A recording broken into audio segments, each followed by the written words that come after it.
iimjobs for giving this opportunity, and a big thanks to you guys to be present on a warm afternoon on a Sunday. First of all, I'm not an MBA.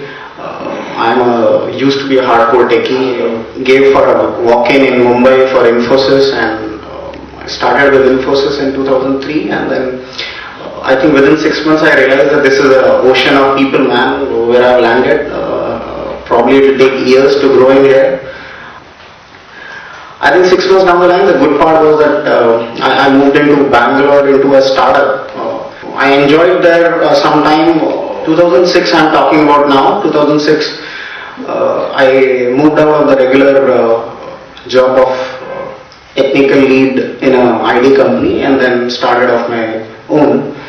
I had no clue. I just had sense that I had to do something of my own. I had my own vested interest of travel. I think every one of us has dreams about traveling to many places. So I think travel was the line.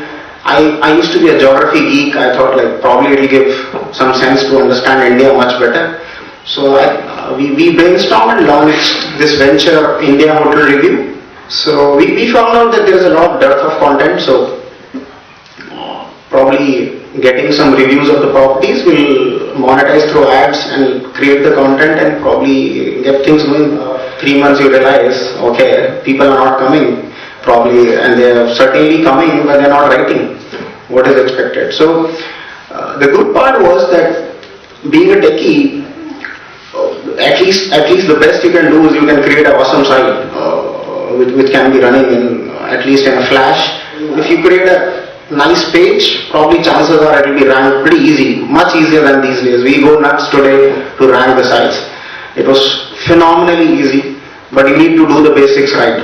But that's how I think it started. We started doing a lot of meals. The good part again was that we cracked the long tail. We started building the inventory, and as a result we were fortunate to have I think decent number of traffic per day, which eventually increased. So we started getting leads. And so I think again the learning is that the startup teaches you that don't give it so easy. Let's find it out, and because you have honestly nothing to lose out, you are right there and open. The good part was that because there was no competition, you can actually charge a decent 20%. You get commission from the hotel, and you actually can mark up those days big time. I became part of larger OTA, goivivo.com. It was primarily an air booking site those days. I'm talking about now 2012 early. The best part was that majority of the top management team of IHR was hired, and the motive was that let's build the hotels team. Alok mentioned this. I don't agree much with the larger working orgs.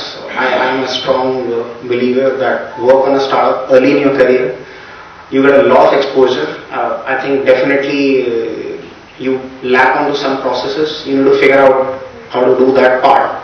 But the good part being early in the smaller companies is that your risk appetite increases immensely. You actually, the stronger you start, the exposure you get, the responsibility you get. If you are yourself a self-motivated individual, I think for you startups are vying for, and I think no better time than these days to actually jump in the boat.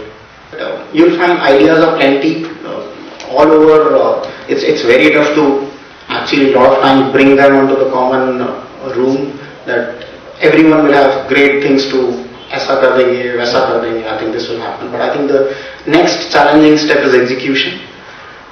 Ideas can't do much. Execution cracks it, and one step further from execution, I think, which a lot of us miss, is closure. New things are very easy a lot of times to calibrate them, to bring them into execution and actually take them to a final call is where I think the moment we all grow into orgs, this is where the challenge comes in. That's it, folks.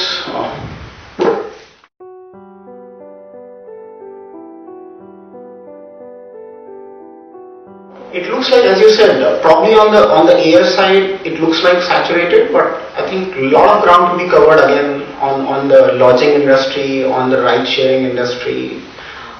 Packaging of them together would be a lot of innovation. You are thinking of probably a weekend drive at a hotel. Today, booking that still is not easy. You need to break it up into components. So I think it will come in that way. The disruptions, if you're thinking about, would be largely mobile driven. It will be from the customer side, as we are focusing on a lot more on content, lot more on review and ratings, which ensures that people do see our fundamental problems are still to be solved. People first need to believe in that there is a medium and it will give you exactly the same room what you're thinking online will be bought. And once you check in there, you actually receive the same room. So this transition from actually, because travel is an experiential product, it is not a commodity, right? At least the hotel's piece. So you need to have the fulfillment till the end point. So the innovation would be combined from the customer side on mobile and from the supplier side. The disruptors could be, again, the packaging products, where it becomes quite seamless for you to buy in. There is alternate homestays, as they tell, right? Alternate stays coming in. There's a lot of innovation going around. How do you consume that kind of inventory? I think those will be the lines.